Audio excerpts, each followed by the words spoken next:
حضرت سلیمان علیہ السلام پیغمبر هم او بادشاہ هم. پیغمبری هم د کمال پیغمبری وا لکه ډېرې غټې معجزې رب العالمین ورکړې وې، لکه د مارغانو خبرې کول، د پیریانو دیوانو نه کار اخیستل او تخت په هوا ګرځېدل، دا ټول د سلیمان علیه السلام معجزې وې. او ورونو معجزه دې ته وایي چې د پیغمبر نه الله داسې کار راښکاره کي چې د عقل نه خلافي، عقل یې نه مني.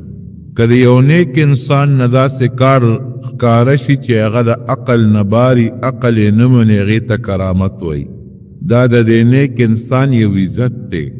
د الله له طرف نه. او که د پیغمبر نه داسې کار ښکاره شي چې د عقل نه باري، عقل یې نه مني، هغې ته معجزه وایي. او معجزه ځکه ورته وایي اعجاز عاجز کول. عربی کې ټول مخلوق او ټول انسانان د دې د مثل نه، د دې په شان کار کولو نه عاجزه دي. ټول خلک یې عاجزه کړل، د دې څوک مثل نشي جوړولی. داسې عظیمه بادشاهي چې بادشاهي هم د هغه په شان د بل چا نه ده تېره، ځکه ټوله دنیا باندې حکومت و. هغه زمانه کې چې څومره ملکونه او څومره انسانانو په ټولو د هغه حکومت و. یو ځل بیبیانې هم ګڼې پیغمبر له الله ډېر طاقت ورکړي. حدیث پاک کې راځي چې د یو پیغمبر طاقت دا د 100 جنتیانو عمره دی، د 100 جنتیانو عمره. او د یو جنتی طاقت د دنیا د 40 ځوانانو عمره دی. د پیغمبر طاقت تقریبا دومره دی لکه 4,000 سړي کې وي، د 4,000 سړو برابر د پیغمبر طاقت دی. نو سلیمان علیہ السلام هم پیغمبر و، ګڼې بیبیانې وې، الله قوت او طاقت ورکړی او مجاهد و. زبردست جهاد به کو او د جهاد دپاره اسونه، اوښان، اتیان، هغه زمانه کې چې کوم لښکر و او ورسره و. پیریان او دیوان کې د چا تابع وي هغه ته بیا بل څه شی دی. ورسره ډېر سخیم و، مجاهد هم دی او سخیم دی. په کومه علاقه کې به ته د سره څومره لښکر به و، د هغې ټول لښکر د خوراک او د څښاک انتظام، دا خو هسې هم د حکومت په ذمه وي، خو ده به د میلمستې انتظام کو. عامه ډوډۍ دالونه به یې پرې نه خوړل، لکه د میلمستې انتظام. او په وطن او علاقه کې چې څومره خلک مسکینان او فقیران به د هغې دپاره د بیت المال نه مستقل راشن به تقسیمېده. دا څوک نشي ثابتولی چې د سلیمان علیه السلام په بادشاه کې یو سړی دی اوږي یا د ناري، یا د بربنډي یا د کورني، دې ته بادشاهي وایي. پیغمبري او بادشاهي دواړه د کمال. یو ځل یې ماسپوتن قسم وخوړه. انسان دې بیا هم کله کله خطا شي، وی زما دا 100 بیبیانې دي، دې ټولو ته به زه راتلل کومه او الله ذوالجلال به د یوې شپې نه زما د دې 100 ښځو نه 100 بچي پیدا کوي، 100 زامن، بچي نه 100 زامن. او چې دا 100 زامن زما پیدا کړي، دا ټول به د الله په لار کې مجاهدین. انشاءالله یې هیر شو. دی ونه ویل چې انشاءالله زه به دا کار کوم او زه به د 100 بیبیانو له راځم، انشاءالله له په دې ونه وی. نبی کریم صلی الله علیه وسلم فرمایي، د بخاری شریف حدیث ته، هماغسې وکړه، په هغه شپه هغه 100 بیبیانو ته راغی، لیکن یوه بیبي هم د ده په ارمان باندې پوره نه شوه. صرف د یوې بیبي نه یو بچی پیدا شو، هغه هم نامکمل نیمګړی. دی په تخت شاهي باندې ناست و او هغه دایي ولره ګوټې غوندې نیمګړې په ټوکره کې بند د غوښې یو ګوټې راوړه. سید دا ستا د هغه یوې بیبي نه بچی پیدا شو، دا نامکمل. دا قرآن حکیم کې راځي که نه، ولقد فتنا څنګه د سلیمان والقینا علی کرسیه جسدا، مونږ ورته په کرسۍ د پاسه هغه وجود ورواچو، هغه دا شی دی. هغه دایي ولې هغه نامکمل بچی راوړی، دا یې د هغه یو بیبي نه پیدا شو، دا هم نیمګړی دی، مل تشه غوښه ده. بعضې خلک ورونو دلته کې ډېرې بېځایه غلطې قصې کړي دي. بعضې دا ضعیف او باطلې خبرې بعضې تفسیرونو کې هم شته چې د سلیمان علیه السلام سره ګوته وه او هغه ګوتې په ذریعې بادشاهي کوله او هغه ګوته ته بیا پیری یوړله او هغه دریاب کې پرېوته او په کور کې یو ښځه وه، هغې د بوتانو عبادت کوله. تصویرونه دا ټولې غلطې خبرې دي. دا په پیغمبر الزام دی د پیغمبر په کور کې د بوتان عبادت کېدل او بیا پیغمبر جادوګر نه کې د جادو په ذریعہ باندې حکومت کوي دا غلط خبرې دي اصل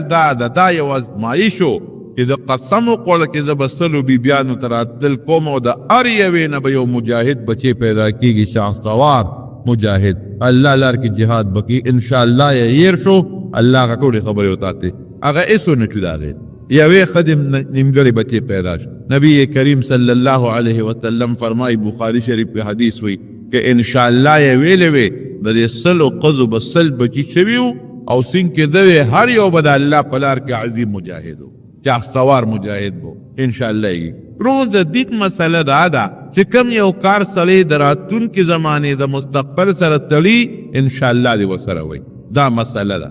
لکه مثلا یو کور جوړی نو انشاءالله زه به کور جوړو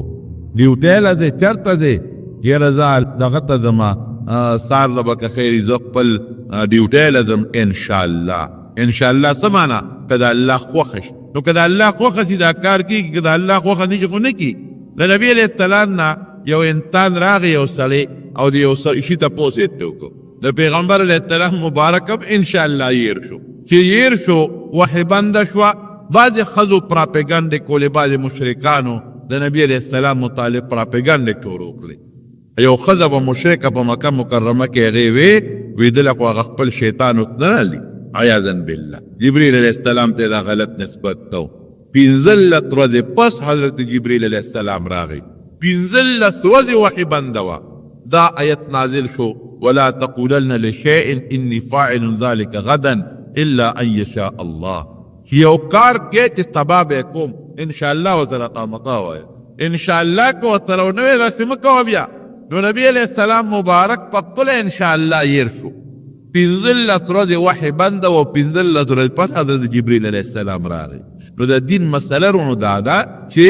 کوم کار کې او د راتلونکي زمانې اراده دي چې دا کار به زه کوم نو دا به ورته وایې که د الله خوښه شي که پښتو کې درځي داسې وایې که د الله خوښه او د الله رضی او که عربی کې وی نو انشاءالله معنا څه که چرت شاء الله د الله خوښه وه نو ډېره ښه خبره ده بغیر د الله د خوښې نه څوک کار کوم دی پولیس د چا نه چاته نظر ولګي نظر د خله نه دی او ته پوه شو چې زما نه خو د دې سړي نه لخه شو او زما دا نظر ورته لګي دته څه نقصان پیښیږي نو وایي ما شاء الله کان وما لم یشأ لم یکن لا حول ولا قوة الا بالله العلی العظیم دا وایا او که په عربی کې نه درځي په پښتو کې وایا الله چې څوک غواړي کېږي او چې څوک نه غواړي نه کېږي هغه هر سړی ویلی شي که نه الله چې څوک غواړي کېږي چې څوک نه غواړي هغه نه کېږي لا حول ولا قوة الا بالله دا ورسره ووایه نو ستا هغه بد نظر به هغه ته نه دی نو ګوره هر څیز کې د الله خوښه شامله که رب العالمین به د امداد وکړي نو حضرت سلیمان علیه السلام انشاءالله نوی هوی نوی نبی علیه السلام فرمایی چې شی اصلال یعنی بچو هغه لټو سلو قضو بچی راونلد هوی نوی سلو واړو به زامن راوړی او هر یو به د الله په لار کې مجاهدو دا د جهاد ته د شوقو په دې ستوت چې زما د مسل الکان پیدا شي او مجاهدین به یې رونو اسونه یې ساتلو سار او مازدیګر به پاسونو باندې لاس راښ که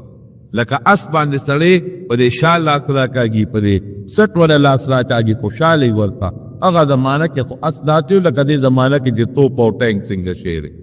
یو ځل د مازدیګر نه پس دا اسونو چې کم مشر و هغه ته وایي دا ټول جنګي چې کم اسونه یې دا را مخامخ کا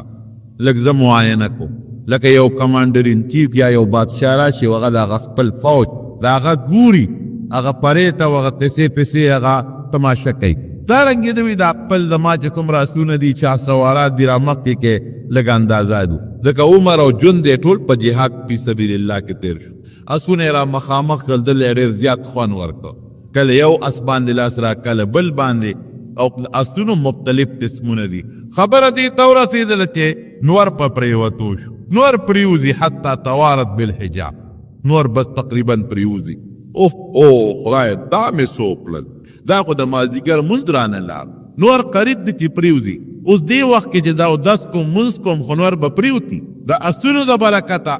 دوه کار یې وکړل یو په الله ته سوال کو چې یا الله دا انور له غوندې ودروه چې دا خپل لمونځ وکړم. ټیک ته غلطي زما شوې ده او ما د الله په لار کې د اسونو تماشه کوله، د هغې معاینه مې کوله،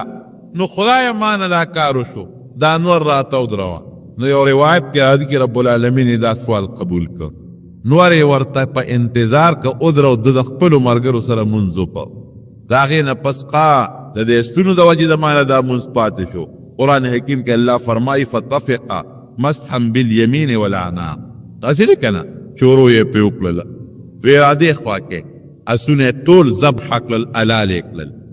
زر اسونه په یو وخت قربان کړل، حلال یې کړل. اسونه اوس هم زمونږ په د امام ابو حنیفه رحمت الله علیه په مذهب کې خو دا مکروه تنزیهي د غوښه خوړل راجح قول دا دی، یو کې مکروه تحریمي راځي،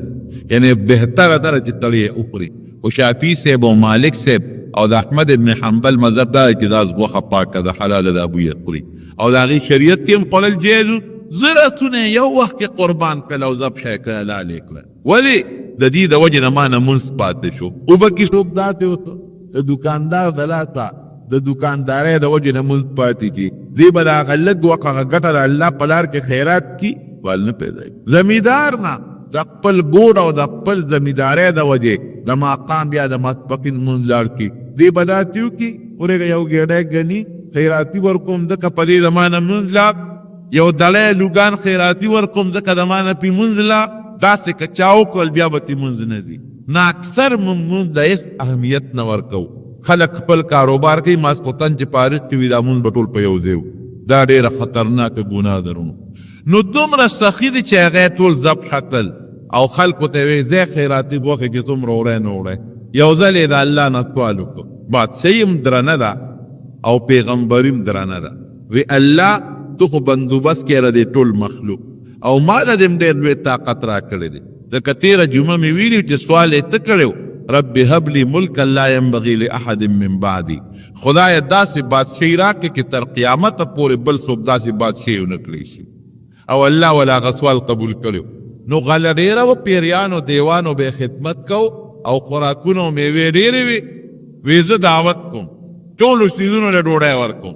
الله وی موږ په دا کار نه شي کولی. وی الله ته اجازت راکړ، ستا اجازت غواړم. وی ښه ده تر مې کې اجازت. غنمان او چې په هغه زمانه کې څومره غله ده، خو چې په پیریانو یې کار کو هغه یې وکرل او د دنیا خوراکونه هر څه را جمع کړل او د دریاب په غاړه یې د ډوډۍ انتظام برابر کړ.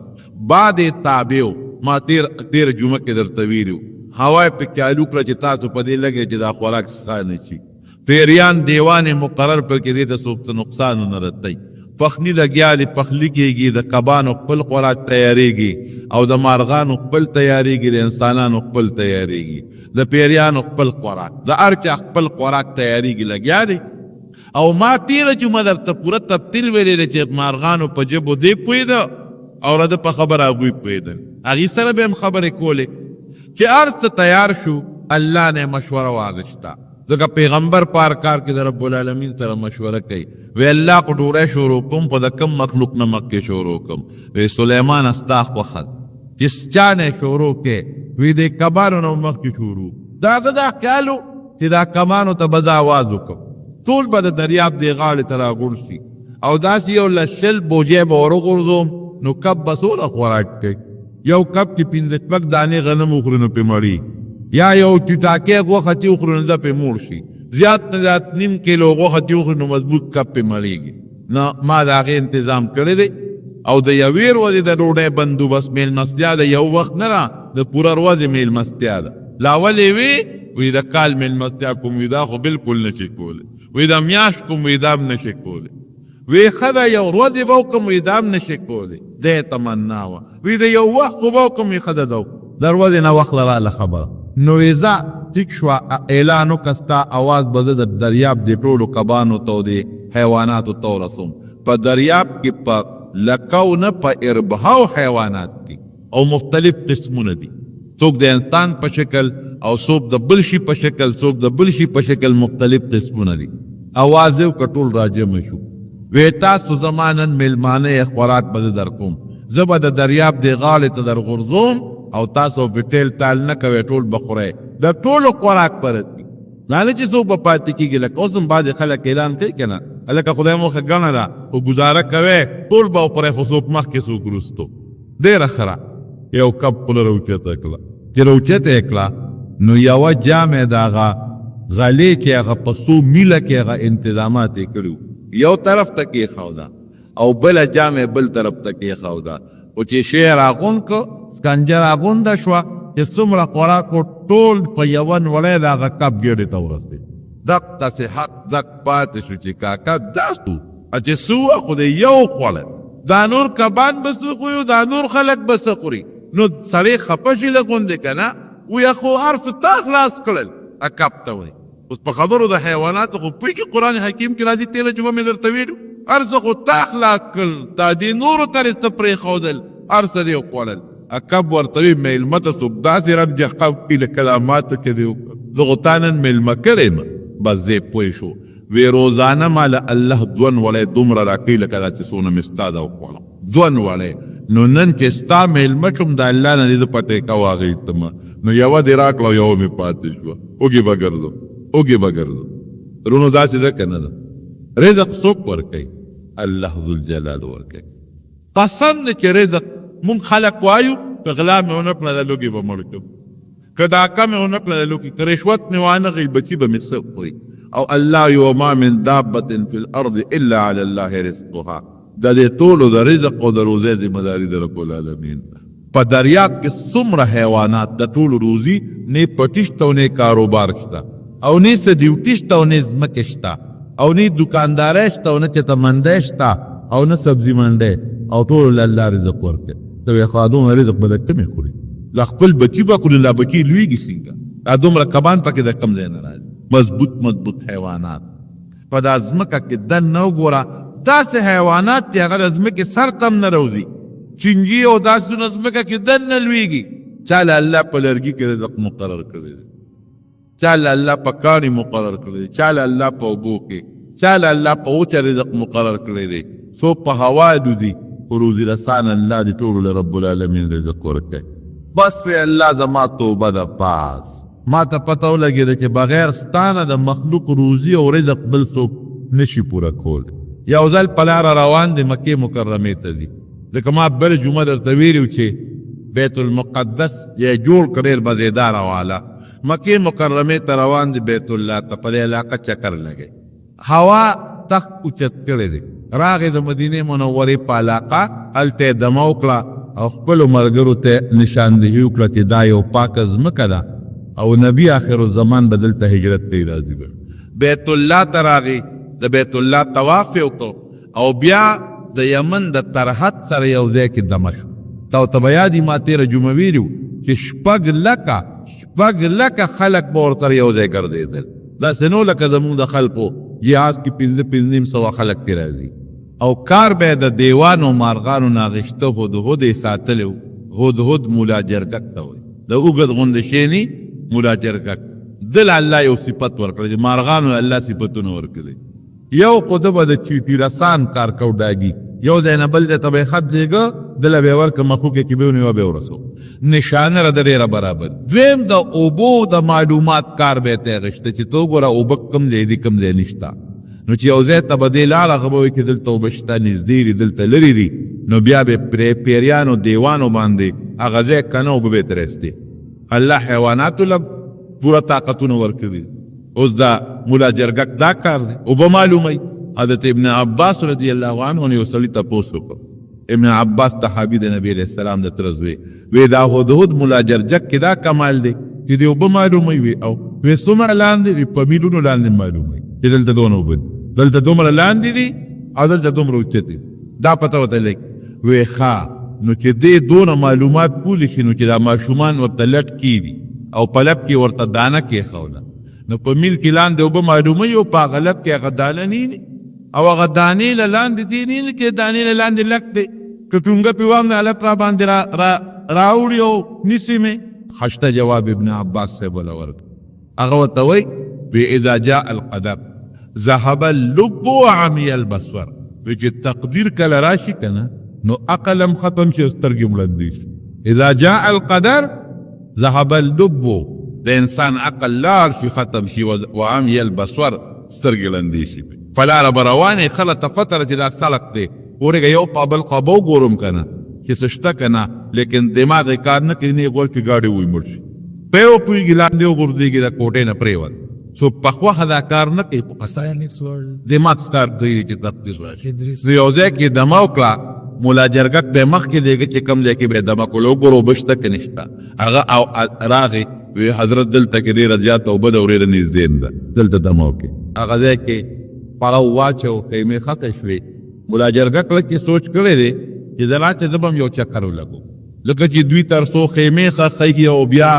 دمه کوي او د اوبو ضرورت راځي ما خو ویلې نه چې اوبه شته زه به هغې پورې راغلی قرآن حکیم کې الله تعالی فرمایي دې لار کې ته داسې بره یو پرواز و دا د یمن د سرحد سره نږدې علاقه ده چې پرواز یې وکړه یو بل ملا جرګک ورته د هغې علاقې په مخه ورغی هغه سره یې خپلې خبرې اترې وکړې څه کې ته ده کمې وی زه خو د شام یم او سلیمان علیه السلام سره ګرځم هغه سره راغلی وی ته له کوم ځای وی زه د یمن د علاقې د سبا وی دلته دغه شته څه آبادي شته او دلته خو یو ډېره زبردست آبادي ده یو ښځه ده او د هغې نوم بلقیس دی او هغه د هغه خلقو مشره ده او د هغې لاندې د دنیا وزارتونه دي ډېر ناشنا تخت شاهي دی بلا فوج دی ملا جرګک وی راشه معلومات په حاصل کړم او سلیمان علیه السلام ته بایلو ورسره لاړ چې لاړه ټول ارض یې په دې خپلو سترګو وکتل دلته د سلیمان علیه السلام د مانځه وخت راغی چې مانځه اواز راغی وی هدهد ته شو هدهد نشته بس غصه شو چې دې نېکبخت مونږ ته اوبه ښولې وې چې مونږ اوبه له یستوي چې مونځ هم کړی او عذبنه عذابا شدیدا او لأذبحنه او لیأتیني بسلطان مبین یا به دې ما ته دلیل پیش کوي کې دلیل باندې به خبره کوي ګوره داسې خبرې کوي لکه عام انسانان چې وبل سره کوي دلیل ته انسان پیش کوي حیوان نشي پیش کولی لیکن د مارونو ما تېره جمعه تفصیل درته ویلی دی جئتک من سبأ بنبأ یقین یو ښار د سبا ورته وایي د هغې نه مې یو خبره او یقیني خبره مې راوړې ده څه دې راوړي دي هلته خو یو ډېر لوی قوم دی او ناشنا بادشاهي ده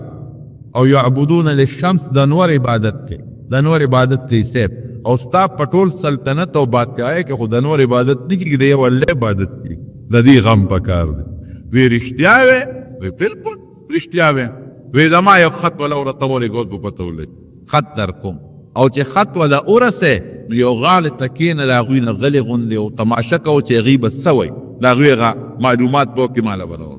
خط یې ورته ولیکه قرآن حکیم کې الله تعالی فرمایي پوتې خط دوه ګوتې خط یې ولیکه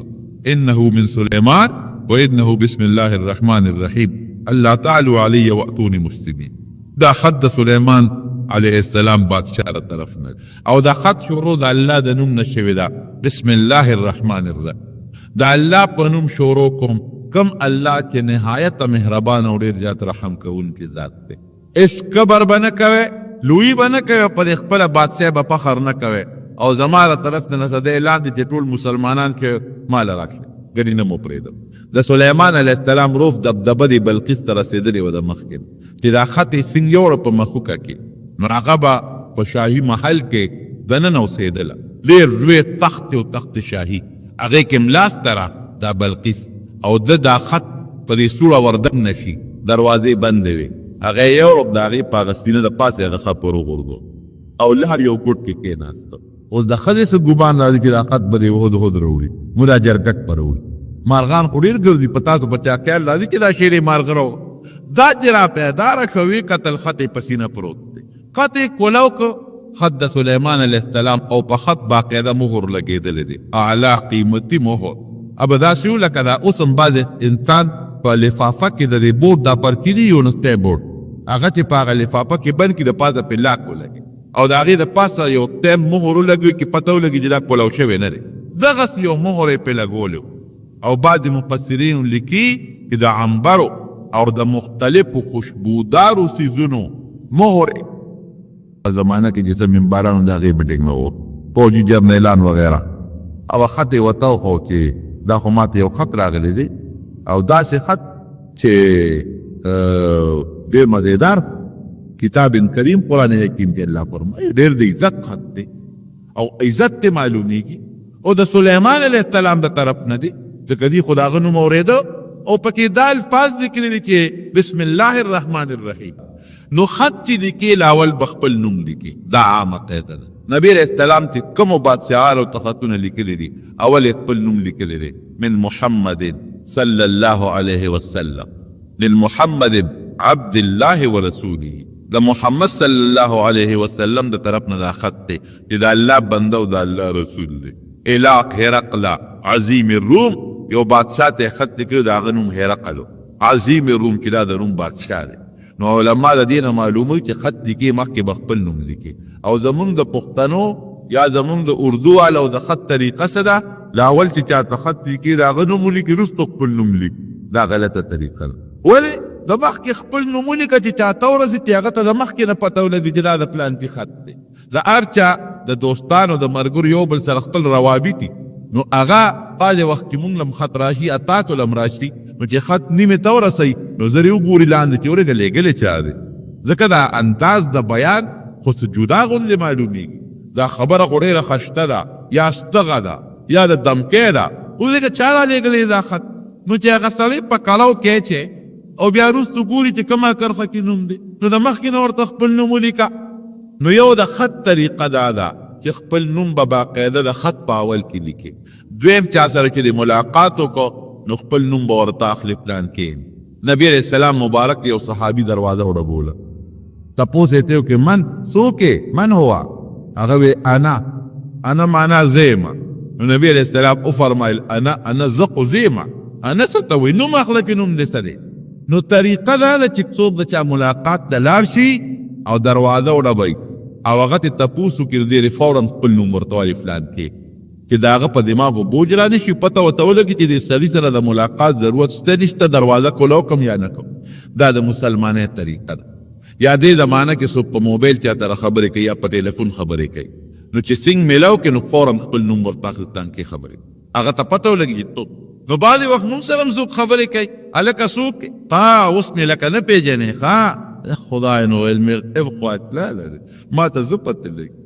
دا ښځه بس لوی خلک شوی که نه، اوس ته مونږ څه پېژنې؟ ګوره بل سړی دې په کلاو کې واچو، هغه دې په پریشانۍ کې واچو، بې ځایه خبره دې اوږده کړه کېدي چې د هغه څه ضروري کاري. نو د مسلمانۍ طریقه باندې چې مونږ عمل کوو د دنیا او د آخرت دواړه کارونه به راته اسانې رو. ما ته مخکې نو کې ما یو شاګرد ټلیفون و، خو به نیتی و نه، هغه چې ټلیفون یې وکړو نو ما ته څه وکړې؟ رجوي ما خو سار هم درته سره خبرې کړې وې، ته ما نه پېژنې؟ خدایه نو سار خو ما سره پنځه شپه په پتانو خبرې کړې دي، نو ته پکې کم یاوې، څه پته لګي ما؟ نو دا شی به بالکل قطعا نه کوې او په دې نیت یې کوې چې دا د نبي علیه السلام مبارک طریقه ده، نو الله به اجر او ثواب هم درکوي.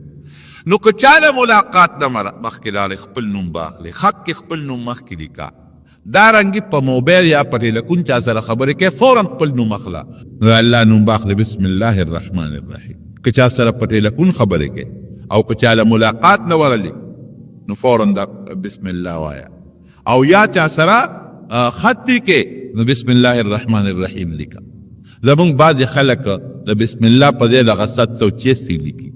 د هیڅ حیثیت نشته. 786 څه شی دی؟ بسم الله د عربۍ الفاظ دي، د قرآن یو آیت دی بسم الله الرحمن الرحیم، او قرآن اسم للنظم والمعنا جميعا، د لفظ او د معنا د دواړو نوم دی. نو 786 به ټیک د معنا ورکي، لیکن په 786 کې د الله برکتي نوم نشته، الله پکې شته نشته، الرحمن پکې نشته، الرحیم پکې نشته. نو بعضې خطونو کې خلک بسم الله نه لیکي او دلیل څه نیسي؟ یاره چې دا خلک بیا سبدیا به د دې احترام نه کوي، نو دا لار کوڅو کې غورځوي، نو په دې وجه بسم الله نه لیکو. ښه نو چې تا لاندې خپل نوم لیکلی دی عبدالرحمن، رحمان د خدای نوم دی، دا دې ولې لیکو؟ هغه دې پکې لیکلی دی. د چا چې ترې خط ولېږو د هغه نوم دې لیکلی دی، په خط کې دې 50 نومونه لیکلي دي، جمنین تمسی او متمني شرکتو 50 یو خوا لیکلي دي او 30 بل خوا لیکلي دي، په چا کې د الله نوم دی، په چا کې د پیغمبر نوم دی. نو د هغې د احترام د سره نشته، د بسم الله نه د احترامۍ نه یېرېږي. اخبارونه خو کوي، په هغې کې خو په سوونو د الله نومونه راغلي دي، د هغې د بې احترامۍ نه نه خبرېږي. د دوکان سودا خو د اخبار په کاغذ کې خرڅی، وایي دا جي د انګلیش اخبار دی، نو د انګلیش په هغې کې د الله نوم نیسو، د الله د نوم په پوره احترام کې ته بسم الله الرحمن الرحیم ولیکه. هغه سړی که د الله د نوم احترام نه کوي، اپوی شو خدای په خپله مخکې زمانه کې او خانه ته روان و شراب ولا په لاره باندې یو خط ولیسمون ته باغې کې بسم الله الرحمن الرحیم ذکر ته یو کاغذ ټوکله وه چې هغې راواغېست د الله نوم دې پکې نو زر فورا پورته لاړ کاغذ یې صفا کړ هر انسان په زړه کې یو جذبه او یو قدر راځي او هغې بند کړ خوشبویي پې پورې کړه او پخوا خلکو پټکي به په سرول دا یو رواج و اوس هم بعضې علاقو کې خلک پټکي د رواج د وجې نه په سروي د هغه پټکي په هغه ول کې هغه د الله نوم به ورومنډه یو احترام یې هلکې را د شرابخانې ته به ته پټکې به یې راواغېست میز پورې به یې ځان کړ وي د الله نوم به پکې دننه به لا او چې واپس به راغی پټکې به راواغېست په سر د پاسه به یې کېښود زمانه تېرېدله دغه علاقه کې یو عالم و عالم رب العالمین یې په خوب کې ولید الله ډېرو خلکو په خوب کې لیدلي ښه رب العالمین یې په خوب کې ولید احمد ابن حنبل رحمت الله علیه یو کم سل کرته الله په خوب کې ولید وی په سلم کرت مې کې ولید نو تپوس پتې کوم نو چې په سلم کرته الله په خوب کې ولید وی الله وی یو شی راته وښایه چې په کوم څیز به تا ته بنده در نږدې کړي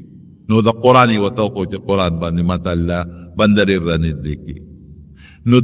دغه عالم خوب کې رب العالمین ولید الله په خوب کې ولید چې ویلي ده الله ورته وی ورشه او بشر ته بشر حاتی ته زما سلام ووایه زه چې را بیدار شو تپوس کوي یاره بشر حاتی هر سړی ورته وایي هغه بشر خو بل نشته او دغه شرابي بدعمله د ناکار شته بل نشته وایي اوس الله ته د الله سلام څنګه ورسو یو نه بل نه تپوس کوي خوشه ګاونډ کې په بله شپې بیا رب العالمین په خوب کې ولید زما سلام دې ولې ونه رسو الله ما له حیا راځي چې ستا سلام دغه سړي ته ورسوم دا خو زه ګورم که بل نوم باندې بشري اخو شرابي دي هم دغه شرابي ته ورسوه چې را بیدار شو چې تپوس یې کو کور نه معلومات یې وکړل بشر حاتی وی هغه تللی دی شرابخانې کلب ته تللی شراب والا کلب شرابخانې بس الله حکم و حساب نشو نیغ راغ دروازې و څوکیدار ته بشر شته وی یو وی څه کوي وی شراب یې څکري دی او نشه پروت دی هله وی ما ورته یاد کړه یو پلانکې مچی راغلی تا سره کار دی چې ورغې ویې لقو او شرابو په نشه کړو ورته ویې د کلي هغه پلانکې مولانا صاحب راغلی دی تا سره څه خبرې کوي بس هغه ویې د اسرائیل علیه السلام د هغه په شکل کې راغی ځکه ما ته د مولانا صاحب څه کار دی ابه ما څه کوي دا جوړ اسرائیل علیه السلام د مولا شکل کې راغلی دی او جوړ چپه کوي مې بېغمه کوي بس هغه د یارې نه ته هغه صاحب هغه نشې هغه اثار حکم جو په منډه راغی څنګه راغی دا مولانا صاحب ورته رغاړه ورته وی یو خبره درته کوم استاد په ذات ته الله قسم یې رښتیا بناته دی وی وایه څه خبره کوې زر وایه څه چل دی ورته وی یاره زه په ستا صورت شه ما بېګا دوه شپې وشي چې رب العالمین په خوب کې لیدلی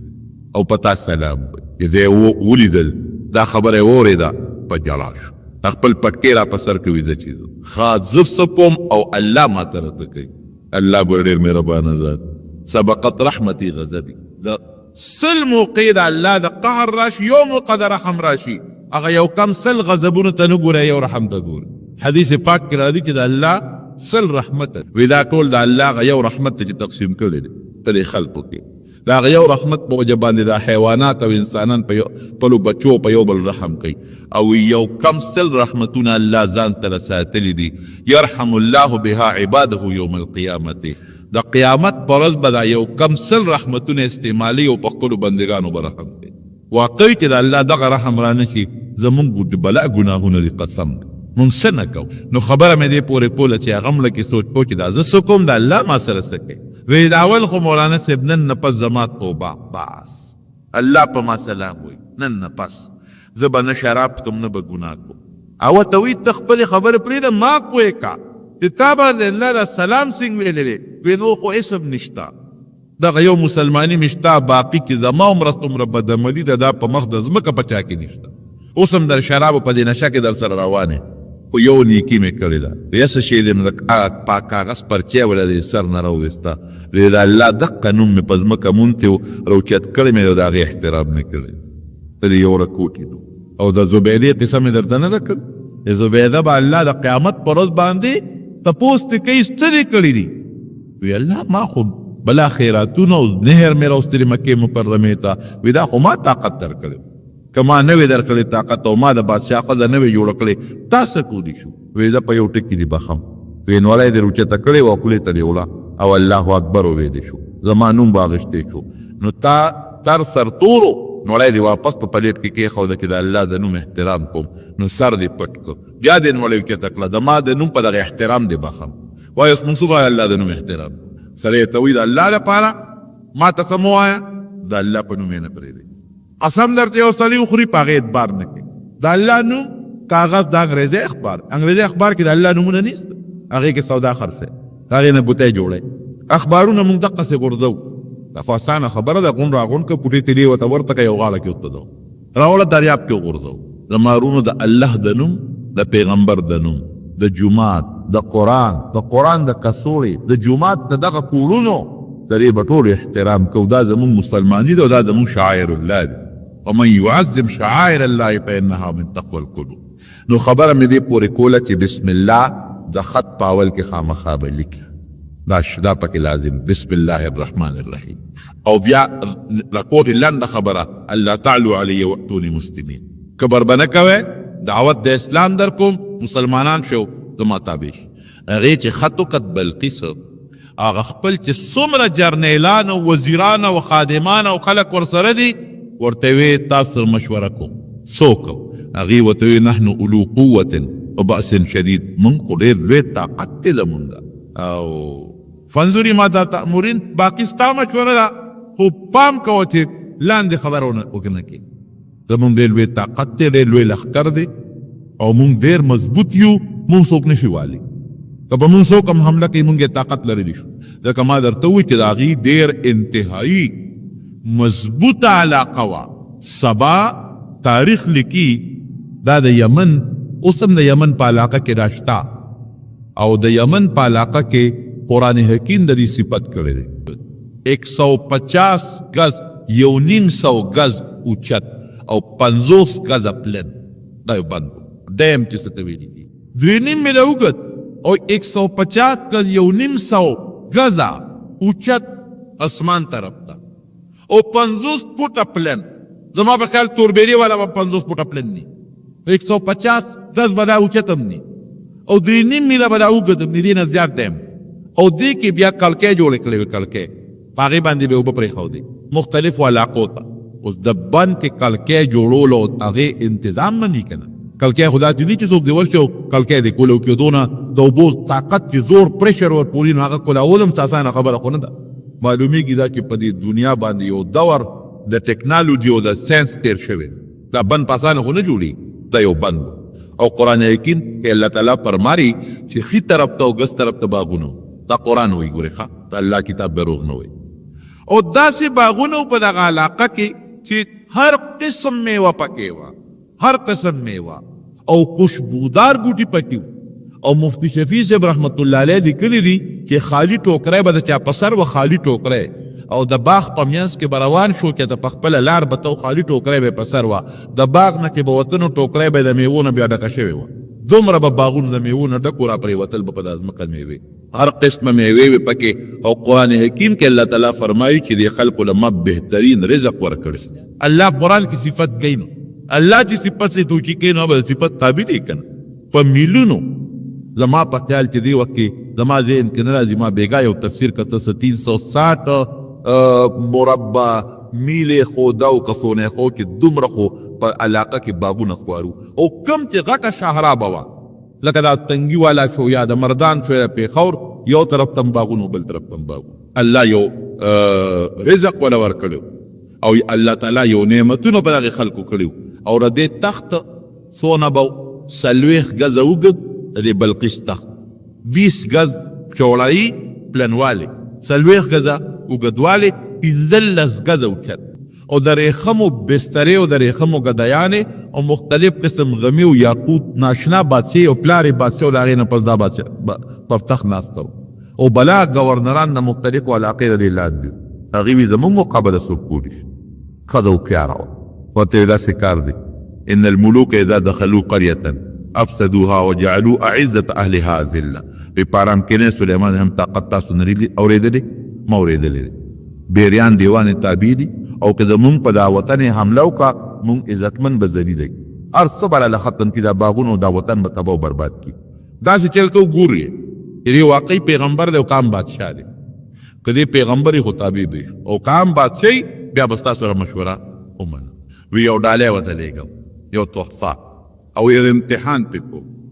که ډالۍ یې قبوله کړه او امتحان کې کامیاب شي خو دی پیغمبر دی او په دې کې ناکام شو نو عام بادشاه بیا ورسره جنګ کوو اوس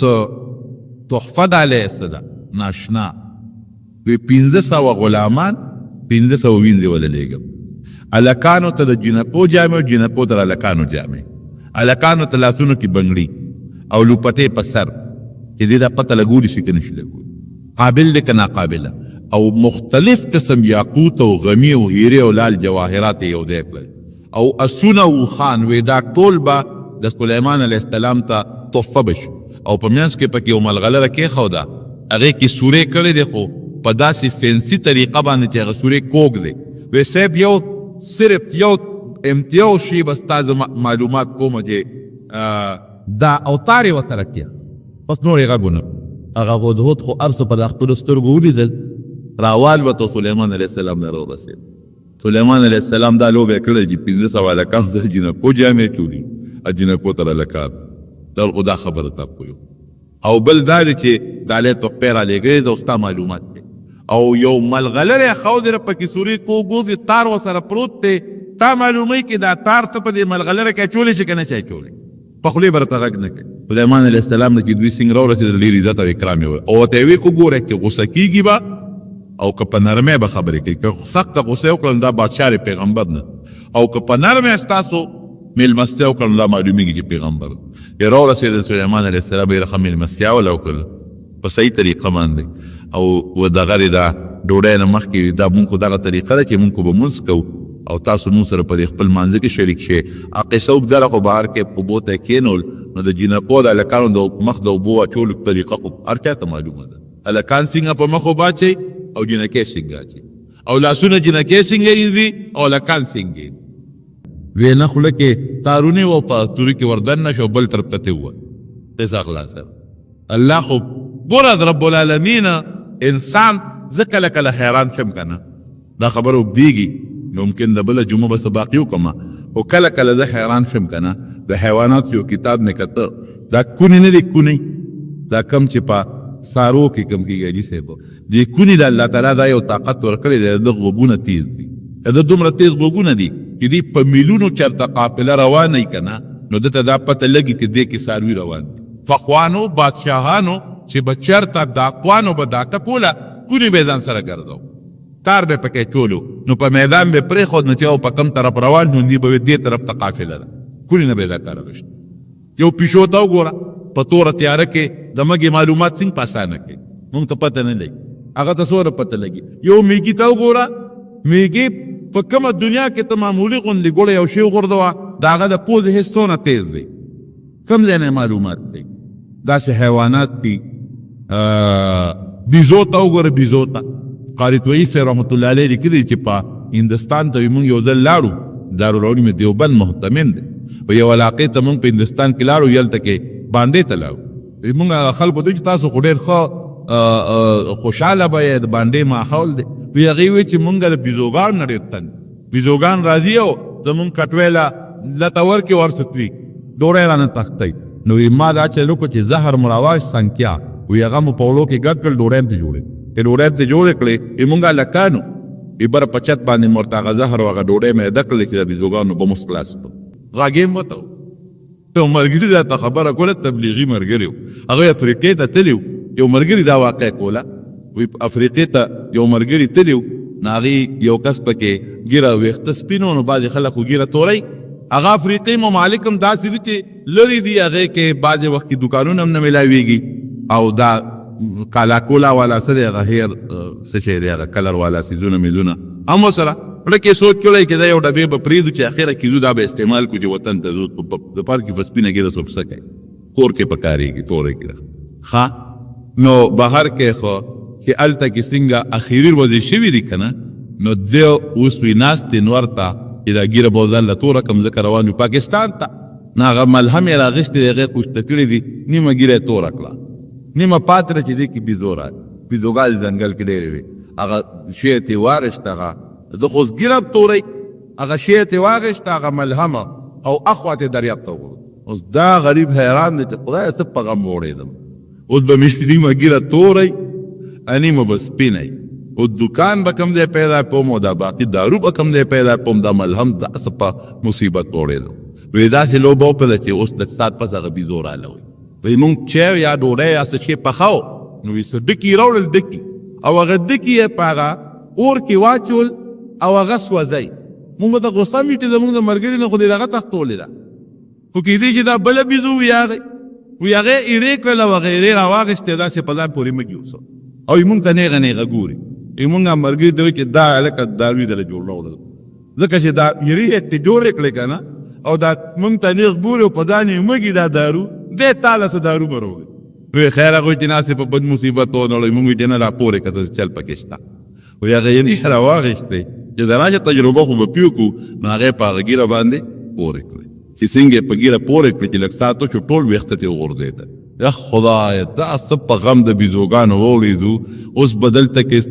کال مخکې په تبلیغ کې تېر کړ کلي ته به زوی به چې ښه نو دا دنه جوړ شو دا تبلیغ له دې ګیره دې دغه کړله څه په مصیبت ټول یو چنچڼې ته وګوره ځان دغه جوړه کړي پکې هګۍ واچي د هغه خپلو بچو څونه تربیت کوي تا نه به هسې تښتي او چې د بچو روزي شي بیا به هغه څونه ټینګار به کوي وزرې به وایي زمارونو نو خبره مې څه پورې کوله چې دا هدهد د هغه ځای نه ټول پوره معلومات راواخېستل راویړل او بیا د هغه دغه نه څه ورته ویل کېږي دغه نه کار واخېست هغه مزې په هغه دغه کې پې وردنده کړو ویې نه او بیا ورته وویې چې دا هدایا مو واپس کې او زه په دې نه دوکه کېږم او بلقیس ته ووایه چې دومره لښکرې در لېږمه چې د هغې بس دغه ني سر او ویښ پې نی ماډو او زه تکړه شم درېمې جمعې داسې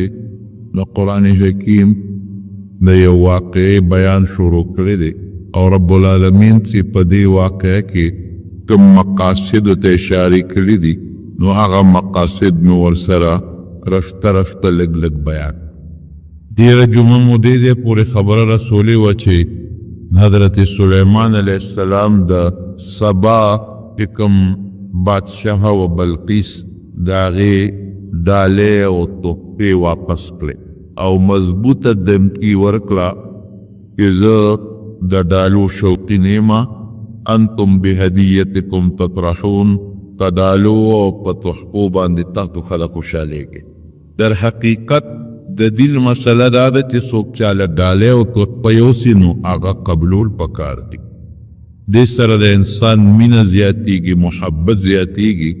نبی کریم صلی الله علیه وسلم فرمایي یو بل له هدایا یوسئ تحفې یوسئ ډالۍ یوسئ په دې به مو یو بل سره مینه زیاته شي نو حضرت سلیمان علیه السلام ولې دا تحفې واپس کړې بعض علما خو دا لیکي چې د هغې ځان له شریعت او زمونږ ځان له شریعت د هغې په شریعت کې د غیر دین او غیر مسلم نه ډالۍ قبلول جایز نه او اصل خبره رومو داسې نه ده بلکې چې دا تحفه او ډالۍ سلیمان علیه السلام د رالیږلې وې نو هغې معلومه و چې دې بادشاه د پیسو شوقي دی د دولت او د ډالو شوقي دی او که واقعي د الله پیغمبر دی هغې د یو امتحان په شکل کې دا تحفې او ډالۍ رالیږلې وې سلیمان علیه السلام په یوازې بادشاه نو د الله پیغمبر و هغه ته وحي سره معلومه شوه او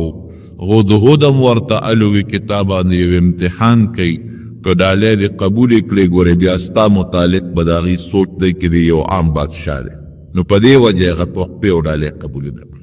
او دمکي وله ورکړه چې داسې لښکرې در لېږم چې د هغې د مقابلې به څوک ني او تاسو سره به زه پوه شم او یا به ایمان راوړی مسلمانېږې به هله به م پرېږدم ګنې داسې لښکرې در لېږم چې د هغې مقابله تاسو نه شئ کولی او واقعي چې د چا انسانانو باندې دوی حکومت وي او پیریان هم د هغه تابع وي او هغې هم تابع او مارغان هم تابع وي د چا پلار به ورسره جنګ او د ټولو د لویه خبره خو د الله امداد ځکه دا ټول هر څه قوت د الله تابع کړي د الله امداد د الله امداد کې چې سره وي او هغه په طاقت کې لږه وي کم من فئة قلیلة غلبت فئة کثیرة بإذن الله نو د الله په حکم او د الله په طاقت وړه ډله په لویه ډله غلبه حاصلولی شي د عام بادشاه خو مارغان تعدینی لدقو مارغانم تعدی دام بادشاہ کو هوا تابینی لدقو هوام تابیدا نو ګورې چیر چال وسره نری پکار وو ورتلل پکار دی مونږ به ورشو چې دی راځي او په مونږ عمله کوي او مونږ رسواکۍ د هغې نه ښه دا ده چې مونږ مخکې ورشو او بیا ګورو په خپله به ووینو که خبره هم داسې وه نو ښه ده که نه مسلمانان به شو د دین به قبول کو بادشاهي به هم پاتې شي په خپل حال او که بالفرض دې رښتونې وي او مونږ بیا هم د دعوت قبول نه کړه د پیغمبري مونږ بیا هم د مرسته او نه کړه مونږ په ایمان راونله نو اخرت هم تباه شو دنیا هم غرقه شوه بادشاهي به هم لاړه شي ور هوښیار بنده و هغه چې کوم ایلچي و فورا یې ولېږه چې ته لاړ شه او سلیمان علیه السلام ته ووایه چې مونږ لا تا سره جنګ نه کوو مونږ درځو هلته به سره خبرې کوو مونږ ستا ملاقات ته در روان یو ملکې بلقیس چې کوم بادشاه ده زمونږ هغه سره د خپلو وزیرانو د خپلو مشیرانو د خپلو کاردارو تا ملاقات له درځو سره مخامخ په مخامخ به خبرې وو حضرت سلیمان علیه السلام پوه شو چې دا را روانه ده انشاءالله چې دې کې به الله خیر راوباسي او دا به الله تعالی مسلمانوي نبی کریم صلی الله علیه وسلم هم دا عادت مبارک و چې په یو قوم به حمله کوله نو مخکې به یې ورته دعوت ورکړه ایمان راوړی که نه راوړی که دعوت په قبول کو مسلمانان به شو خبره به خلاصه شوه او که دعوت په قبول نه که بیا به یې ورته وی چې ښه نو بیا هم در سره جنګ نه کوو زمونږ حکومت ومنئ زمونږ مشري ومنئ زمونږ ټیکسونه ومنئ جزیه ومنئ غږ درته نه کوو او که دا به هم ونه منله نو د هغې نه پس به یې ورته بیا وی چې ښه نو بس را میدان ته شئ چې سره یو بل سره جنګ وکړو دا زمونږ د مسلمانۍ طریقه ده او هغه سلیمان علیه السلام هم په دې پوه شو نبی علیه السلام مبارک یو ځل جهاد له صحابه لېږل چې کوم صحابي مشر کړو هغه ته وایي سرزش جنګ مه کوه لاول دعوت ورکړه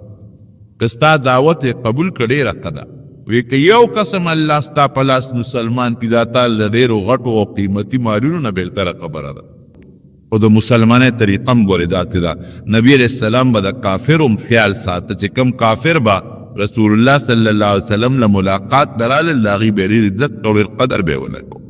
مخامخ په مخامخ استغس پورې چاته نه وې عایشه صدیقه فرمایي یو کافر را روانو وی نبی علیه السلام مې ډېر بد و چې دا ډېر خراب او خطرناک سړی دی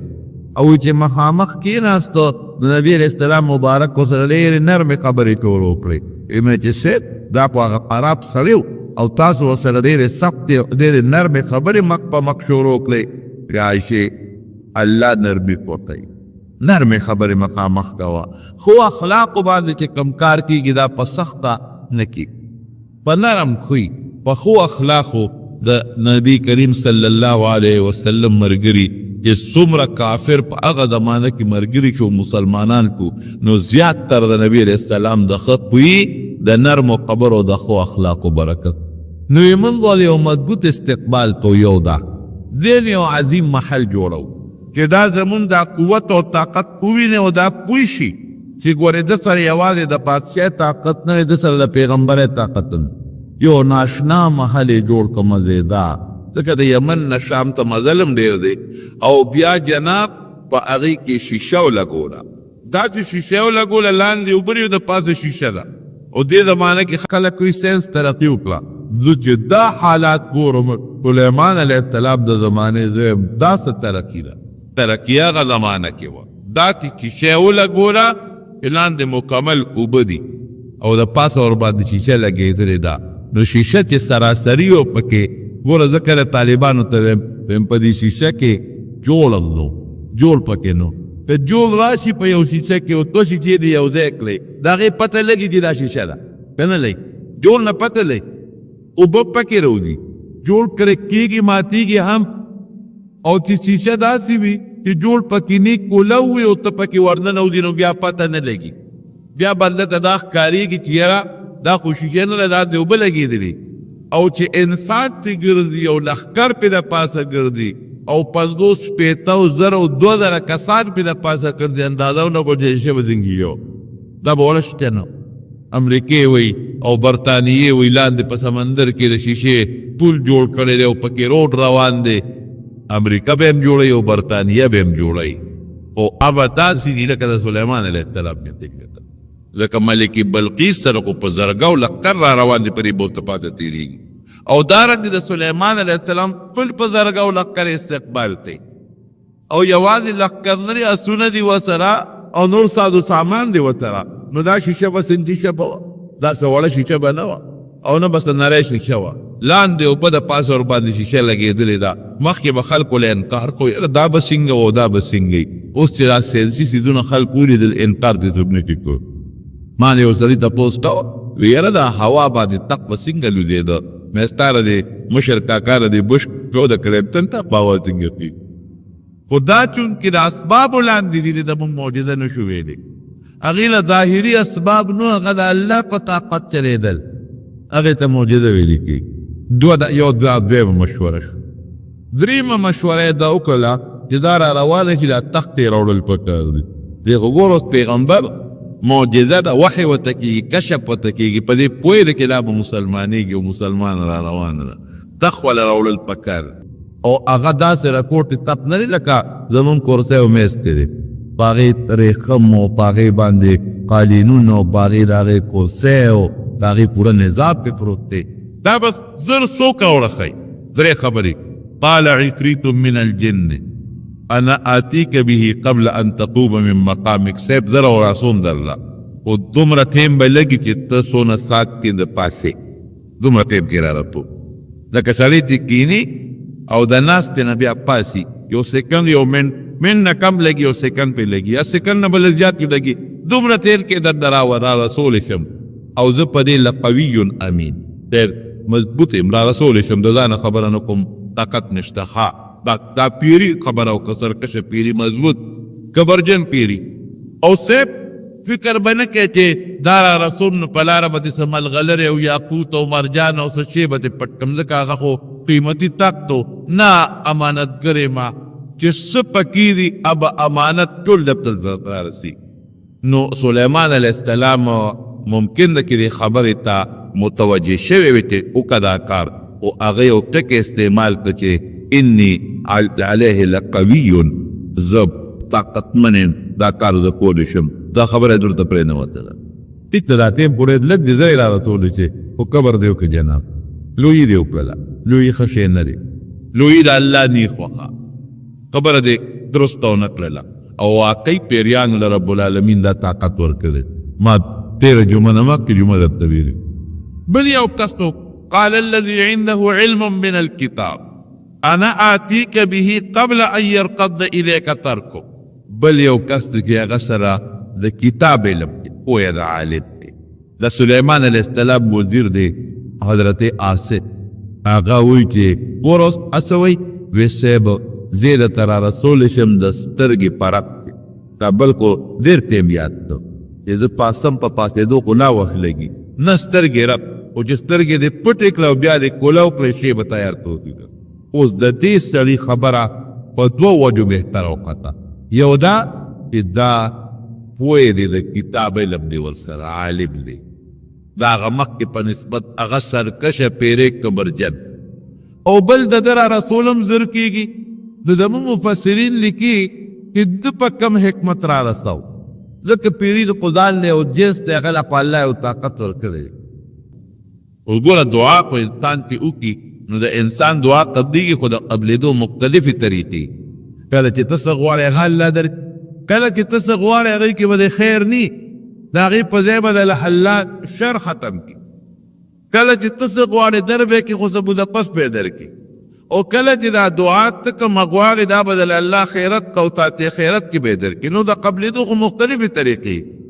اسم اعظم کې دا یو کمال او برکت دی چې ته څنګه غواړې هغسې رب العالمین درته درکوي. څومره ساعت کې غواړې او څنګه یې غواړې. نو اسم اعظم ځان له کار نه دی، دا دعا دپاره یو سبب او وسیله ده. مختلفو صحابه کرامو سوالونه کړي دي او نبی علیہ السلام ته د هغې سوالونه اورېدلي دي. نو وویې پاره مې دعا باسمه الاعظم الذي اذا سئل به اجیبه، چې د الله په هغه اسم اعظم سوالو کو چې په دې څوک هم سوال کوي نو دوی کم دی اسم و اعتقاد غواړي پورا تعلق د الله دانو پورا روحانی اسباب دي څومره وي نو هغه کې عقیده او اعتقاد شته ظاهري اسبابو کې عقیدې ضرورت نشته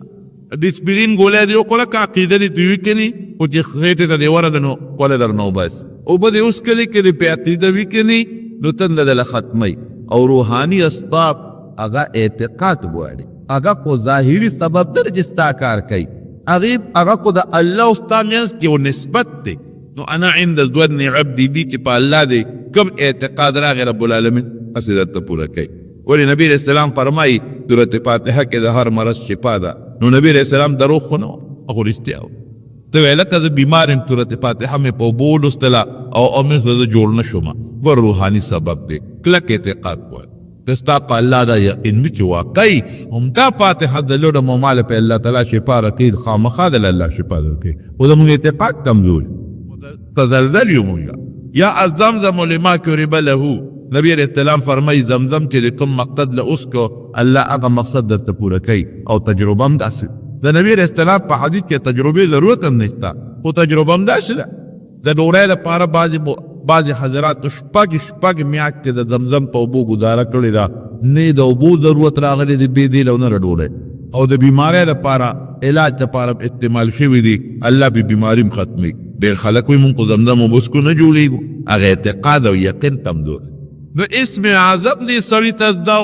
یو سړي د نبي علیه السلام په مخ کې دعا کړو یسألک باسمک الاعظم الذي استأثرت به نفسك في مکنون الغیب وی خدای ستا په هغه اسم اعظم سوال کوم چې تا په پټو کوټو خزانو کې ځان سره پټ ساتلی دی هغه لپې دعا قبوله بوله یاد ورسنو چې کم دی الله تا ته معلوم دی که بل سړی سوال کوي اسألك اللهم بأنك أنت الله لا إله إلا أنت الحنان المنان ذو الجلال والإكرام نبی علیہ السلام او فرمایل وی دا الله په اسم اعظم سوالو کو ان دعا به قبول کی بهر کې کو زمارونو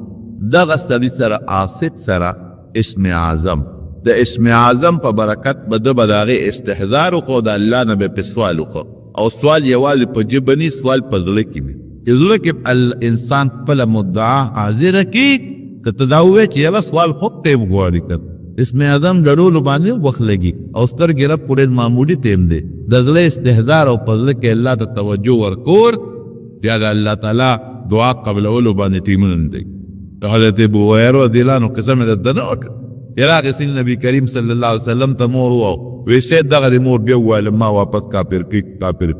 پیار وخت نه وی ته ما د مور لپاره دعا نه کې چې الله زما مور مسلمانه کی او مور سره چوکا یا لرګي لاس کیلو په غازغلی او جمعه ته په سرانه نه وتا او ابو هريره ست مخ کې من دی وی نبی علیہ السلام تراغه وی شه دغه د په سرانه استاد مخ کې من وی نبی علیہ السلام مبارک سره چت دغه د لګ معمولی غوندي خدای د ابو هريره مسلمانه کی چې دوه درې قدم ولا مخ کې کوا وی تروري یا خوري څنګه आले ویسه اسلام ته ملکیږي ماته مسلمانیو کای چې الله مسلمان دی سکندونه کې رب ترګه انسان په خپل کار کې کالاو ته مشقت تریوالي ته محتاج دی الله په خپل کار کې دې ضرورت ته محتاج دی یو پون سره رس پیسې لیکي نو دا مې دې پوری وي چې دغه انسان ته اسم اعظم یاد وکړ فرشتو سوالو الله وی که عبادت نه پیدا کې هم کو کړ مستحب کل عبادت کو مزیدار او چې دغه دې دنه مخ کې څو پیدا کړی دي پیریان دې پیدا کړ څومره فساد په مقصد مکه کو الله امتحان ته کړ دا ورته نه و چې ونرګا یو میاشت تاسو عبادت وکړه او آدم علیه السلام هم عبادت کوما ګورو سره چې کم یو بزیات کول عبادت کوي نه دا علم امتحان ته او دا علم په امتحان کې حضرت آدم علیه السلام کامیاب کینو خدي پیدو زمارو اصل تیز ګورې علم دی پویا ده ها الله دې مونږ ته دین پویا نصیب کړي ګره دنیا پویم کم قوم سره نه دا قوم تباه دی دن د دنیا پویا امریکای سره او لندن سره ده ټول مسلمانان ورته محتاج دي علم نه بغیر کار کوم دی کی د دنیا پویا مونږ له پکار او اصل پویا د دنیا نه ده اصل پویا د دین ده د دین پویا چې کا سړی د الله په نږدې ترمذی شریف کې زمونږه احادیث را روان دي پرون داسې تیری نبی کریم صلی الله علیه وسلم فرمای کہ دا عالم دا فضیلت مطالع وی په یو عام عبادت گزار سړی کې ډېر زیات عبادت کوي عابد. او بل حدیث کې راځي مشکات کې تیریږي چې د نبی علیه السلام نه تپوس وشو چې یو سړی عالم دی او بل کس عبادت گزار دی او ډېر دا هغه عالم صرف فرض منځونه عبادت دی نفل نه کوي او دا چې کوم عبادت گزار دی داسې عبادت کوي چې شپه ورځ عبادت کوي د ورځې روژې او د شپې منځونه دي کوم یو پکې غوره دی؟ نبی کریم صلی الله علیه وسلم او فرمایل وی زه په یو ادنا مسلمان غوره یم دا منې که نه من؟ وی او شیب دا خو بالکل منو. وی دا مو منې چې د عالم په د عابد تقسې غوره عالم له الله ډېر لوی درجه ورکړي. حدیث پاک ترمذي شریف کې پروز زمونږ تیر کړو چې علماو ته مخلوق د خدای د حیوانات هم دعاګانې کوي تر دې حده پورې چې په سوړو کې میږي او په دریاب کې کباد د علماو دپاره دعاګانې. یا الله علما په مخ د ځمکه جیب دي سر ولې که علما دي نو څه موده پس څه موده خو به خلک الله الله یالي نفلونه به هم کوي عبادت به کوي خو بیا به څه موده پس د خلکو د ذهن نه د الله نوم ختم. دا خو تا ته عادت کوي الله شته موجود دی یو دی د صفتونو مالک دی د قدرت مالک دی الله نوم د مخ د ځمکې نه ختم شو قیامت ته راشي نه به کبانې او نه به میږي هغې ته پته ده چې دا زمونږ دا ژوند د عالم سره تړلی دی که عالم پې مونږ به ژوندي یو قیامت نه راځي که عالم ختم کو قیامت به راشي د الله نوم به ختم. نو بهر کې ورته وایي چې ما سره زه د الله پرب ته سترګه کې را رسولی شو. سلیمان علیه السلام ورته یو ته دا کار و ډېره خبره ورسوه و چې حضرت سلیمان علیه السلام سترګې پټې کړې او ویې غلولې تخت ورته مخامخ پروت و د پیري ته راونه رسېده د چا په طاقت راوسېد رونو د الله په طاقت. هر یو کار چې رونو کې او داسې کار چې ستا پکې فایده وي نو په هغې کې د الله تعالی شکریه ادا کول پکار. 3 واړه کار وشو محل هم تیار شو بهترین اعلی شیشې والا تخت هم راورسېد د استقبال تیاري مو شوه. سلیمان علیه السلام ورګې د ښځې خو زمونږ ځای په د امتحانونو واخېستل مونږ هم د دې امتحان نه دو چې دا هم څه پوهه ښځه ده او کاسې بېوقوف غوندې ده. ونکرو لها عرشها دا تخت ولې لږ بدل لا بدل څه پر ځای مخکې څه وروستو او چې دا کوم شکل یې دا ولې لږ غوندې کړ ته ترې کموې مه خو دا ولې لږ ګډوډ کړې چې دا راشي چې دا خپل تخت پېژني که نه پېژني. صاحب زبردست استقبال یې ورته حضرت سلیمان علیه السلام دا راورسېد چې راله څنګه او هغه چې کم محل ته خامخا غټ ګیټونه لګېدلي په هغې را ننوځي او هغه کوئی لار د شیشې جوړې کړې ده چې دا څنګه راتلله نو مېلمه ته وکله کوي چې زه ته مخکې شه که دی مخکې کړه چې دا به مخکې شي. اوس که موږ مخکې کېږو خو دا کویږي ور مخکې شه چې دی وکتل چې اوبه دي کالی دا وکړه چې بعضې علاقو کې خلک د خوند لپاره اوبه په ساتي که نه چې خلک تېرېږي نو دی فورا وکشفت عن ساقیها دا پنسي اوچته کړي چې دا جو په اوبو د ورپورې ودمه لږې اوبه غوندې دي خو چې خپې کېښوده او دا خو اوبه نه دي دا خو ته شیشه غوندې لګېدلې ده اوبه ترې لاندې لومبې کې دا شی وکړ ګوره بادشاهي په عمقلتوب نه کېږي بادشاهي هوښیار انسان پوه شو چې او دا خو ناشنا ما پوهېږي زما تخت دی زما بندې ده یمن او دا خو څه ناشنا غوندې بادشاهي ده د شیشې ته وګوره لاندې اوبو ته وګوره چې مخکې لاړه او هغه خپل تخت کې ولیده نو سلیمان علیه السلام فورا ورته وایي چې دا ډېر سوچ هم ونه کړي فورا ورته وایي وی دغه دا تخت ته وګوره که نه ستا داسې تخت شته داسې تخت چې ته چې زمونږ سره دی لږ غوندې وکتل وی کانه هو وی دا خو دماغه معلومېږي دا خو هغه شان معلومېږي خو دا لپاره ده کوي چې لږ تبدیلي پکې راغلی وه که نه دې نه پته لګي چې ښځه هوښیاره قابله ده پوه ده او فورا بغیر د سوچونو کې رانه چې د سلیمان علیه السلام دا قوت او طاقت یې ولید پوه شوه چې دا خو بغیر د الله د امداد نه کېدی نه شي ممکنه نه ده مخکې هم اورېدلي دي مخکې هم سوچونه کړي دي باز وایي چې ستا کوم دین دی او کوم مذهب دی هم هغه دین او مذهب اختیارول غواړم او د الله د ذوالجلال رب العالمین دین هغې قبلولو ته تیار یم الله ذوالجلال مسلمانه بعضې دلته کې زمونږه د قصو والا څه خبرې ترې لیکلي دي په هغه مې قصدن پرېښودې هغه دروغ خبرې وایي خپې چې وي نو هغه زخر وي او دا پنسې ځکه اوچتې کړي چې پته ولګي او دا ټولې دروغ خبرې دي ښه د انسان پیر خرنی انسان و عام ځکه خشته ښځه او ښکلې خوبصورته مزېداره او دا نورې خبرې چې ما که مې پرېښود دا دروغ دي دا واهیات مسلمان او بیا د اسلام نه پس حضرت سلیمان علیه السلام سره نکام ثابته لږ اختلاف پکې شته خو راجع قول دا دی چې سلیمان علیه السلام سره بیا نکام وکړله د یمن بادشاه وه او د سلیمان علیه السلام سره نکام ثابته زمارونو دغه سلیمان علیه السلام چې د دومره لوی قوت او طاقت خاوند فاتحیت کې د مرګ د مخکې الله هغې ته مشوره کوي نو تا ته په خپل ټیم حضرت عایشه صدیقه رضی الله عنها فرمایي وی چې کوم وخت رسول الله صلی الله علیه وسلم بیمار او اخیری د وفات وخت نو حضرت اسرائیل علیه السلام ورته نو د نبی کریم صلی الله علیه وسلم سره مشوره وکړه او جلال الدین سیوطي رحمت الله علیه په قطایف کبرا کې لیکلي دي دو معجزات کو کتاب دی چې جبرئیل علیه السلام اسرائیل علیه السلام کې جبرئیل علیه السلام او اسرائیل علیه السلام دواړه دا جبرئیل علیه السلام او ملک الموت دواړه نو چې جبرئیل علیه السلام څنګه ننوته نو د نبی علیه السلام نه اجازه وغوښته ویل صاحب دا یو فرشته ده او د مرګ فرشته ده او دا د اسمان نه په لومړي ځل دا کوزه شوې ده د دې نه مخکې دا د اسمان نه ده راغلی اسماعیل د هغې فرشتې نو که ستا حقوق اجازت درنه غواړي نبی علیه السلام مبارک خو پوه شو اصل مخکې نه پوه یو اجازت یې وله ورکړه نو چې هغه څنګه راننوت هغه د مرګ فرشته نو نبی علیہ السلام مبارک ته فوراً عرض ته چې زه خو راغلم الله را لېږلی ما چې زه ستا ټول قبر کړم څنګه مو وپوهله نو نبی علیہ السلام مبارک حضرت جبریل علیہ السلام ته وکتل لکه انسان چې چا سره مشوره کوي نو حضرت جبریل علیہ السلام ورته ته وایي اوس ګوره پیغمبر ته چې دا خبره وکړي هغه بیا دنیا کې پاتې کېدل نه غواړي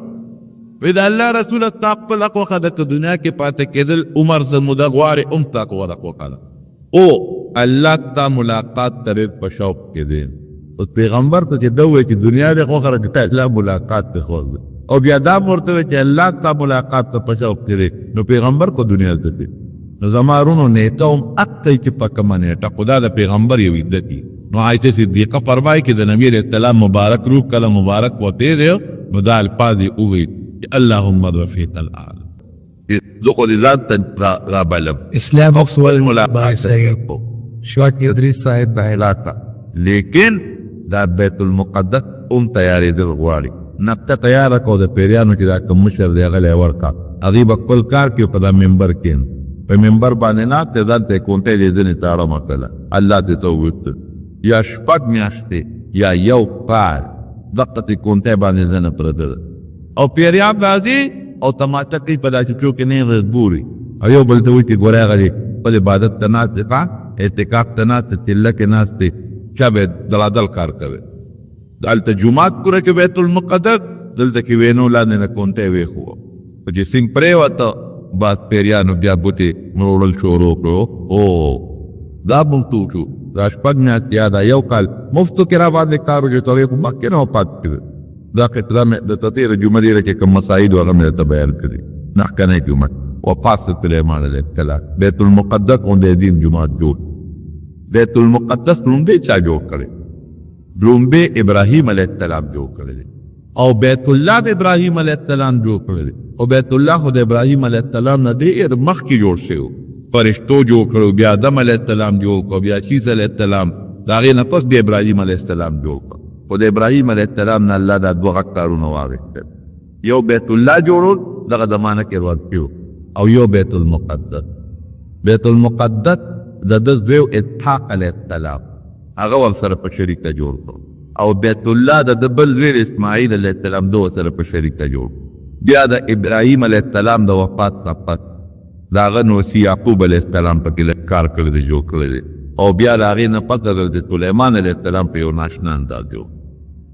دا یو پیغمبرانو قبرونه اوس هم د هغې په جوار کې شته بیت المقدس ډېر جلیل القدر پیغمبران او د طواف هم ډېر لوی فضیلت دی نبی علیه السلام صرف د 3 جوماتونو د لمونځ فضیلت ذکر کړی دی یو د بیت المقدس یو مسجد نبوي مبارک او یو بیت الله شریف خو د بدقسمتۍ نه بیت المقدس نن زمونږ قبضه کې نن د یهودیانو په قبضه کې تللی هغوی سره مسلمانان پکې ځي لمونځونه پکې کوي او په قبضه کې د یهودیانو دی او هر کله کې دي طبیعت یې ورته خپله دی ځکه هغوی څو ځله دا فیصله وکړه خو د مسلمانانو د دغه نه یریږي او بلکې کیدی چې د مسلمانو ته طاقت پاتې دی دا فیصله کوي هغوی چې دا مونږه بدلو په هیکل سلیماني څه مطلب چې دا به زمونږ یو عبادتخانه کرکټ جوړو د بیت المقدس دا زمونږ د بې غیرته او د دې بې غیرتو حکمرانانو وجه ټول حکمرانان زمونږ په عربو کې دي په عجمو کې دي بې خونده دي بې غیرته عظیمه قبله چې کم زمونږ د پیغمبرانو جومات دی زمونږ پیغمبرانو جوړ کړی دی او د عبادت او د مونځ پکې ډېر لوی فضیلت دی ډېر لوی ثواب او ډېر لوی اجر دی پکې هغه جومات نن د کافرو په قبله کې او په دې کوشش کې دي چې دا به مونږ کله د خپلو عیسایانو دا خطا مې د یهودیانو په ګرجه بدل ټول عبادتخانه سي جوړ د یهودیانو خدا سلیمان علیه السلام ته به جادوګر وي عیاذ بالله نو غواړ کې دا ارث د سلیمان علیه السلام دی دا خو د الله تعالی په طاقت دی په یو استاد کې تخرا رسېدل نبی کریم صلی الله علیه وسلم الله سبحانه طاقت ورکړ معراج ته کله نبی علیه السلام مبارک ته د ام هانه د کورنا الله روان کړ ام هانه د علي سے په د نبی علیه السلام د ترلو او داغه پکور کې ودو پکوټه کې او داغه د نه روان او سونه مزل سو حپین تراغه تینا مبارک او ته د بیا په برات مازه تور کو بیت المقدس ته بوته نبی علیہ السلام مبارک د حدیث پاک کې راځي چې نبی علیہ السلام د کوم بسترې نه پاتې دی او اقا بسترې له واپس راغی او مغه سي ګرمه و اقا سي هغه د الپان کې د بسترې نه پاتې هغه ګرمواله حرارت پکې هغه ته ګرمه او ته پاغه کوم کیسل بنده اوزیده کو دروازې نه هغه جبرئیل علیہ السلام راغلی په چتو ګوري قوت په دروازه کې بنده وزي نو هغه زنجیر وی کنه راکته کې هغه زنجیر ذات لقي وی راکته کې په خوا کړو ولا زنجیر نه هغه لقيږي نو چې څنګه دی وتل هغه دروازه کولاول هغه زنجیر راکته هغه لقيدو نو چې نبی رسول الله مبارک دا دومره لوی سفر په واپس راغی هغه زنجیر هغه ته لقيدل او درېدل نو دا به برته ناشنا کاری دا آصف د اسم اعظم د دعا په برکت تک پر ابتسترګه کې اورته د یمن نشانتا لیکن دا برته د هغې نه زیاته د نبی علیه السلام دا معجزه ناشنا ولګي په دومره لږ ساعت کې دومره لوی سفر مو وکړو معمولي ساعت دا د الله طاقت دی زمارو نو یهودیان په سلیمان علیه السلام دا بغت اعتراض لګي سلیمان علیه السلام یې کې دا خو جادوګر دا جادوګر نو پیغمبر سره چې کوم طاقت د عقل نه بالغ ته معجزه ویل کېږي دا معجزه و و پاک چوک د بیت المقدس په ګوان کې دفن اوس د بیت المقدس کی سره د سلیمان علیه السلام خبر ته کوم دی چې په دغه زمانه کې د بادشاهانو تر کم تیدونه دغه ټول تیدونه ما بلقیس ته ورکړي زمانه په تیر شو بلقیس هم وفات شو چې زمانه تیر شو دغه قوم سرکشي شروع کړه د الله تعالی نافرمانی شروع کړه او لوی او کبر شروع کړه الله هغه بند توش بد باندې الله ګور بعد وخت یو دا معمولی سیدنا الله تعالی لوی طاقت ورکړي مګي الله پاغه بند باندې مسلط کړي مګي پکې لګیاوي سوري پکې تل باندې ټول کمزوري کړ او چې کله رب العالمین دا قهر او د غضب هغه تیم راغی او قهر او غضب یې ورکو ابن تیم اوشته لکه اوس مثال په تور بیلې یا د ورسوک یا بل دا دیمونه اوشتېږي نو دا وګورئ چې په کومه علاقه ورلې علاقې تباه کړل هغه دین اوشلېده د یمن کې څومره علاقه وه ټوله تباه او برباد باغونه هم دال ختم محلات د خلکو هم ختم چې څومره باد شوي او باتې هم ختم شوه په لکاو انسانانو او حیوانات او د ځمکې هر څه لاړل تباه او برباد شو یو قوم چې ته د غرونو په درو په غاړه کې و لږ غوندې قوم هغې ته هغه اوبو نه رسېدلی چې هغه بد پاتې شو هغه قوم چې بد پاتې شو د هغې بیا په یمن کې د اوسېدو انتظام نو ځکه یو ځای کې چې قوم اوسېږي نو هغه ځای کې اوسېږي چې څه د خوراک کاک انتظام شوي کنه دومره تیلاب راغی او دومره علاقه تباه او برباده کړه چې بیا دې هلته اوسېدی نه کړو هغې د هغه ځای نه هجرت وکړو راغلل فلاره تلل نن چې کوم ځای کې مدینه منوره ده دغه مدینه شریفه ورته لږه غوندې ځمکه ښکاره کړه دې کې د پقوان یهود اوسېدل هلته ډېره شو د مدینې منورې د اصل باکندگان چې څومره دي اوس او خزرج دا د هغه یمن خلک چې راغلي وو هجرت یې کړی او هلته کې پاتې شوي دي اوسېدلي دي د هغې نه الله تعالی د مدینې منورې باندې شروع کړل ځکه خو نبی علیہ السلام مبارک په یمن ته دعا کړ اللهم بارک لنا فی یمننا خدای زمونږ لره یمن په خاوره کې او د یمن په باکندګانو کې برکت واچوي